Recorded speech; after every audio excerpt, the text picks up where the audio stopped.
জীবনে বড় হতে চান, ক্ষমতায় যেতে চান, কিংবা ধরুন সারাদিন আলোচনা তুঙ্গে থাকতে চান, তাহলে ভাই ব্যাটিং প্র্যাকটিস ছেড়ে তামিম ইকবালকে ফলো করা শুরু করেন। কারণ ব্যাটের চেয়েও এখন ধারালো হচ্ছে টাইমিং, তবে সেটা পিচে নয়, পলিটিক্যাল করিডোরে। আজকে আমরা দেখব কিভাবে খেটে নয় বরং কায়দা করে বড় হওয়া যায়।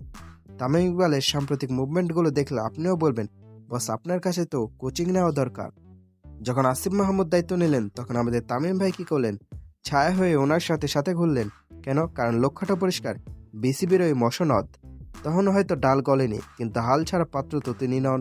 বড় ভাই আমিনুল হক প্রতিমন্ত্রী হওয়ার পর কি আর বসে থাকা যায়? লবিং চলল জোরে সোরে, অবশেষে তামিম ভাই সফল।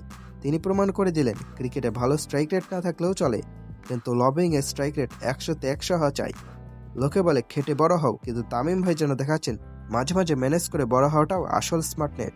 বিসিবি প্রেসিডেন্ট হওয়ার দৌড়ে তিনি এখন যে গতিতে আগাচ্ছেন, তাতে বুলেট ট্রেনেও লজ্জা পাবে। তামিম ইকবাল পিআর টিম নিয়ে কথা না বললে অবিচার হবে।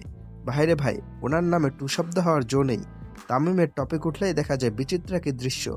আমাদের জাতীয় দলের প্লেয়াররা হঠাৎ করে যেন মহাপুরুষ হয়ে যান। সবার প্রোফাইল থেকে একই স্ট্যাটাস, একই আবেগ, শুধু কমা সেমিকলন একটু এদিক সেদিক।